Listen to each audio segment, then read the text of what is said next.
ಎಲ್ಲರಿಗೂ ನಮಸ್ಕಾರ. ಇವತ್ತಿನ ಈ ಒಂದು ವಿಡಿಯೋದಲ್ಲಿ ಹೊಸ ಮೆಡಿಸಿನ್ ಬಗ್ಗೆ ಮಾಹಿತಿಯನ್ನು ತಿಳಿಸ್ಕೊಡ್ತಾ ಹೋಗ್ತೀನಿ. ಮೆಡಿಸಿನ್ ಬಂದುಬಿಟ್ಟು ನಿಮಗೆ ಡಿಯೋನಿಯಂ CV ಅನ್ನುವಂಥ ಒಂದು ಟ್ಯಾಬ್ಲೆಟಿನ ಬಗ್ಗೆ ಇವತ್ತಿನ ಈ ವಿಡಿಯೋದಲ್ಲಿ ಒಂದು ಸಂಪೂರ್ಣ ಮಾಹಿತಿಯನ್ನು ಏನು ಮಾಡೋಣ ತಿಳಿದುಕೊಳ್ಳೋಣ. ಈ ಡಿಯೋನಿಯಂ CV ಅನ್ನುವಂಥ ಒಂದು ಟ್ಯಾಬ್ಲೆಟಿನ ಸ್ಟ್ರಿಪ್ ಮತ್ತು ಒಂದು ಪ್ಯಾಕೇಜಿಂಗನ್ನು ನೋಡೋದಾದ್ರೆ, ಇದು ಒಂದು ಸ್ಟ್ರಿಪ್ಪಲ್ಲಿ ಏನಾಗುತ್ತೆ ಅಂತ ನಿಮಗೆ 6 ಟ್ಯಾಬ್ಲೆಟ್ ಬರ್ತಾವೆ. ಇದರ MRP ಬಂದುಬಿಟ್ಟು ನಿಮಗೆ 800 ಇಂದ 850 ರೂಪಾಯಿ ಇರುತ್ತೆ. ಇದು ನಾನು ವೇರಿಯೇಷನ್ ಹಾಕಿರ್ತದೆ. ನಾನು ಈ ಒಂದು ವಿಡಿಯೋ ಮಾಡೋ ಟೈಮಲ್ಲಿರುವಂಥ ಒಂದು MRP ಆಗಿರುತ್ತೆ. ಮತ್ತು ಇದನ್ನು ಒಂದು ಡಿಯೋನಿಯಂ CV ಅನ್ನುವಂಥ ಒಂದು ಟ್ಯಾಬ್ಲೆಟ್ನ ಮಾರ್ಕೆಟಿಂಗ್ ಮಾಡಿರ್ತಕ್ಕಂಥ ಕಂಪ್ನಿ ಬಂದುಬಿಟ್ಟು ಜೈಡಸ್ ಹೆಲ್ತ್ ಕೇರ್ ಲಿಮಿಟೆಡ್ ಅನ್ನುವಂಥ ಕಂಪ್ನಿ ಈ ಒಂದು ಟ್ಯಾಬ್ಲೆಟನ್ನು ಮಾರ್ಕೆಟಿಂಗ್ ಮಾಡ್ತು. ಮತ್ತು ಇದರಲ್ಲಿರುವಂಥ ಒಂದು ಮಾಲಿಕ್ಯೂಲ್ ನೇಮ್ ಮತ್ತು ಕಂಟೆಂಟ್ ಅಂತ ನೋಡಿದ್ರೆ, ಈ ಒಂದು ಟ್ಯಾಬ್ಲೆಟಲ್ಲಿ 2 ನಿಮಗೆ ಔಷಧಿಗಳು ಅಂತಂದು ಮೆಡಿಸಿನ್ಸ್ಗಳು ಸಿಗ್ತಾವೆ. ಇವೇನು ಮಾಡ್ತಾವಪ್ಪ ಅಂತ ಒಂದು ಒಟ್ಟಿಗೆ ಕೆಲಸ ಮಾಡಿ ಏನು ಮಾಡ್ತಾವಪ್ಪ ಅಂತಂದ್ರೆ, ಈ ಬ್ಯಾಕ್ಟೀರಿಯಾಸನ್ನು ಗ್ರೋತ್ ಆಗೋದನ್ನ ಏನು ಮಾಡುತ್ತೆ ಅಥವಾ ಕಡಿಮೆ ಇನ್ಫೆಕ್ಷನ್ ಕಡಿಮೆ ಆಗೋದನ್ನು ತಡಿತೈತೆ. ಅದು ಯಾವ ಒಂದು ಕಂಟೆಂಟ್ ಅಂತ ನೋಡೋದಾದರೆ, ಕಂಟೆಂಟ್ ಬಂದುಬಿಟ್ಟು ಫ್ಯಾರೋಪೆನಮ್ ಸೋಡಿಯಮ್ ಇರುತ್ತೆ. ಇದು ಪ್ರಮಾಣ ಬಂದುಬಿಟ್ಟು 200 mg ಇರುತ್ತೆ. ಪೊಟ್ಯಾಷಿಯಮ್ ಕ್ಲಾವೆನಲೇಟ್ ಅಂತ ಇರುತ್ತೆ, ಅದು ನಿಮಗೆ 125 mg. ಈ ರೀತಿ ಕಾಂಬಿನೇಷನ್ ಟೋಟಲ್ 325 mg ಇದರಲ್ಲಿರುವಂಥ ಒಂದು ಮಾಲಿಕ್ಯೂಲ್ ನೇಮ್ ಆಗಿರುತ್ತೆ.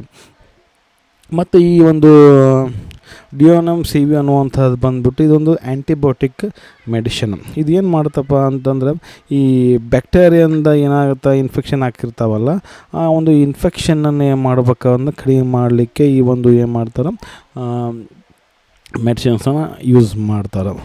ಮತ್ತು ಯಾವೆಲ್ಲ ಸಮಸ್ಯೆಗಳಿಗೆ ಅಥವಾ ಯಾವೆಲ್ಲ ಒಂದು ಕಂಡೀಷನ್ ಒಳಗೆ ಈ ಒಂದು ಮೆಡಿಸಿನ್ಸನ್ನು ಯೂಸ್ ಮಾಡ್ಬೋದು, ಯಾವೆಲ್ಲ ಕಾಯಿಲೆಗಳಿಗೆ ಅಂತ ನೋಡೋದಾದರೆ, ಈ ಗಂಟ್ಲು ಇನ್ಫೆಕ್ಷನ್ ಆಗಿರ್ತೈತೆ, ಮತ್ತು ಸೈನಸ್ ಇನ್ಫೆಕ್ಷನ್, ಮತ್ತು ಕಿವಿ ಆಗಿರ್ಬೋದು, ಮತ್ತು ಉಸಿರಾಟದ ಏನಾದರೂ ತೊಂದರೆ ಇತ್ತಂತಂದರೆ, ಈ ಯೂರಿನ್ ಪಾಸ್ ಮಾಡುವ ಅಥವಾ ಯೂರಿನ್ ಇನ್ಫೆಕ್ಷನ್ ಇತ್ತಂದರೆ, ಸ್ಕಿನ್ ಇನ್ಫೆಕ್ಷನ್, ಮತ್ತು ಹಲ್ಲು ಇನ್ಫೆಕ್ಷನ್, ಈ ರೀತಿ ಎಲ್ಲ ಒಂದು ಇನ್ಫೆಕ್ಷನ್ ಏನು ಹೇಳಿನಲ್ಲ, ಇಷ್ಟು ಇನ್ಫೆಕ್ಷನ್ಗಳಿಗೆ ಈ ಒಂದು ಮೆಡಿಷನ್ನ ಈ ಒಂದು ಸಮಸ್ಯೆಗಳಿಗೆ ಏನು ಮಾಡ್ತಾರೆ ಈ ಒಂದು ಟ್ಯಾಬ್ಲೆಟ್ ಬರೆದು ಕೊಡ್ತಾರೆ.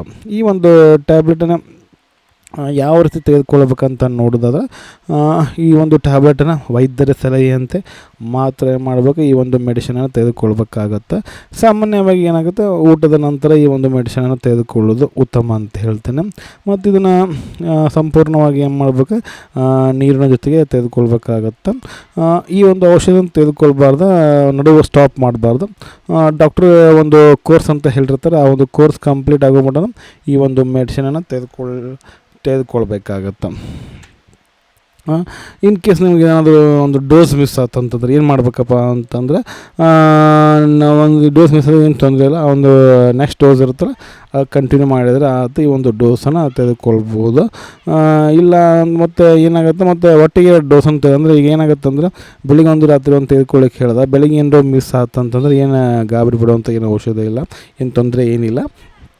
ಮತ್ತು ನೆಕ್ಸ್ಟ್ ಡೋಸ್ ಯಾವಾಗಿರುತ್ತೆ ಈವ್ನಿಂಗ್ ಇರುತ್ತಲ್ಲ ಅವಾಗ ತೆಗೆದುಕೊಳ್ಳೋದು ಬೆಟರ್ ಅಂತೇನೆ. ಒಟ್ಟಿಗೆ ಮತ್ತು ನೀವು ಬೆಳಿಗ್ಗೆ ತೆಗೆದುಕೊಂಡಿಲ್ಲ ಅಂತಂದರೆ ರಾತ್ರಿಗೆ ಟ್ಯಾಬ್ಲೆಟ್ ತೆಗೆದುಕೊಳ್ಳೋದು ಆ ರೀತಿ ಏನು ಮಾಡಬಾರ್ದು. ಮತ್ತು ಈ ಒಂದು ಟ್ಯಾಬ್ಲೆಟ್ ತೆಗೆದುಕೊಂಡಾಗ ಏನೆಲ್ಲ ಒಂದು ಸೈಡ್ ಎಫೆಕ್ಟ್ ಹಾಕವಂತ ನೋಡಿದಾಗ, ಸೈಡ್ ಎಫೆಕ್ಟ್ ಅಂತಂದರೆ ಇದು ಕೆಲವು ಜನರಲ್ಲಿ ಅಷ್ಟಕ್ಕೆ ಕಾಣಿಸ್ಬೋದು, ಇನ್ನು ಕೆಲವು ಜನರಲ್ಲಿ ಕಾಣದೇ ಇರ್ಬೋದು. ವಾಂತಿ ಆಗ್ಬೋದು, ವಾಂತಿ ಬಂದಂಗೆ ಆಗ್ಬೋದು, ಹೊಟ್ಟೆ ನೋವು, ತಲೆನೋವು, ಈ ಡೈಜೆಷನ್ ಪ್ರಾಬ್ಲಮ್, ಇವೆಲ್ಲ ಕಾಮನ್ ಸೈಡ್ ಎಫೆಕ್ಟ್ ಈ ಒಂದು ಟ್ಯಾಬ್ಲೆಟನ್ನು ತೆಗೆದುಕೊಳ್ಳೋದ್ರಿಂದ. ಮತ್ತು ಇನ್ ಕೇಸ್ ಈ ಒಂದು ಸೈಡ್ ಎಫೆಕ್ಟ್ ನಿಮಗೇನಾದರೂ ಸಿವಿಯರ್ ಆಗ್ತಾಯಿತ್ತು ಅಂದರೆ, ಗಂಭೀರವಾಗಿ ಪ್ರಾಬ್ಲಮ್ ಆಗ್ತಾಯಿತ್ತು ಅಂದರೆ ಏನು ಮಾಡಿ ಈ ಒಂದು ಮೆಡಿಸಿನ್ನ ಡಿಸ್ಕಂಟಿನ್ಯೂ ಮಾಡಿ ಡಾಕ್ಟ್ರು ಏನೋ ಕನ್ಸಲ್ಟನ್ನು ಮಾಡಬೇಕಾಗತ್ತೆ.